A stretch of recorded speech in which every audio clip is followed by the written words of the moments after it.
Bonjour et bienvenue dans une nouvelle vidéo sur Over the Wire, comment apprendre les commandes Linux. Donc ici on va apprendre des nouvelles commandes Linux, ou comment utiliser Git plutôt, dans le laboratoire niveau 28. Donc ici on a un dépôt Git mis à l'adresse ssh bandit 8 git localhost sur home bandit 21 git repo par le port 2220 et le mot de passe c'est celui-ci de l'utilisateur bandit 28 est le même que celui de Bandit 28. En fait, le guide, c'est le même que Bandit 28.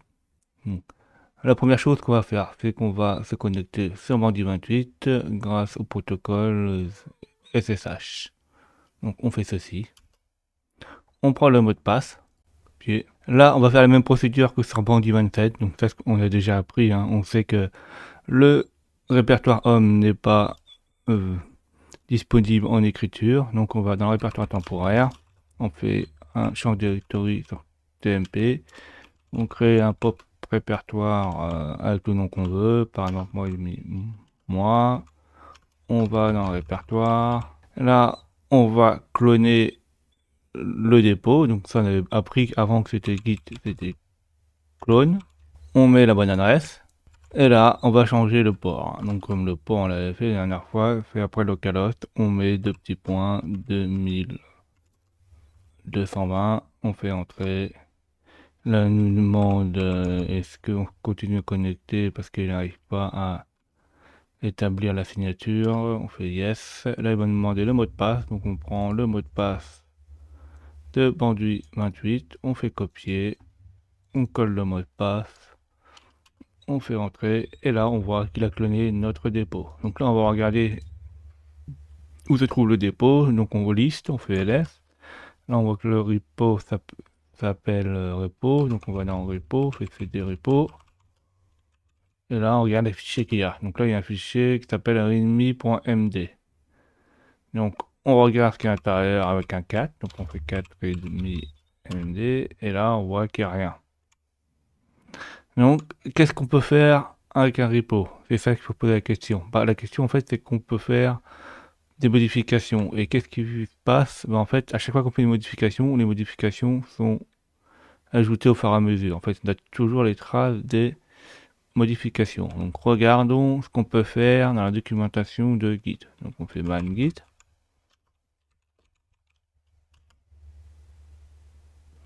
Et regardons s'il y a des choses qui sont intéressantes. Donc ici, là, on voit par exemple sur git.log, on voit les commits. Donc en fait, un commit, à chaque des modifications à chaque fois. Et quand on fait des modifications, on fait garder les commits. Ça pourrait intéresser. Et comment on peut regarder ce qui se passe dans les modifications de commits?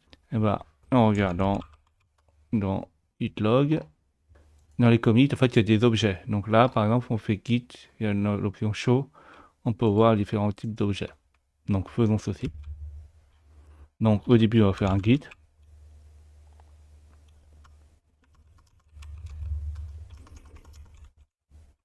On fait log. Et on regarde. Ici, on voit qu'il y a plusieurs commits qui ont été faits. Il y en a 3. Donc, testons-les un par un en faisant git show. Et en regardant les modifications qui ont été faites. Donc, on regarde le premier.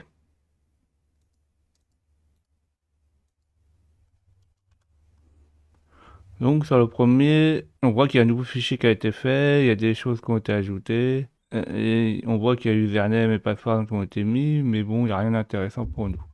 Donc, passons sur le second.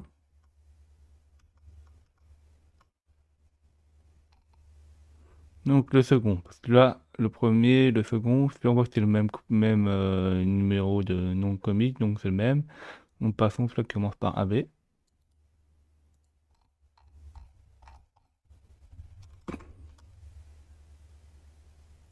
Et là, on voit qu'en fait, là, le mot de passe a été supprimé, et là, il y a un autre passe qui a été rajouté avec quelque chose qui ressemble à un mot de passe. Donc là, en fait, là, on a trouvé le nouveau mot de passe pour Bandit 29. Donc là, qu'est-ce qu'on a appris? Là, on a appris à comment regarder les logs d'un commit et regarder dans les logs de commit grâce à Gitshow, regarder les objets, donc les modifications faites par celui-ci. Donc là, on a appris des fonctions un peu plus avancées, comment gérer Git. Merci d'avoir vu cette vidéo. N'hésitez pas à mettre des pouces bleus et à vous abonner.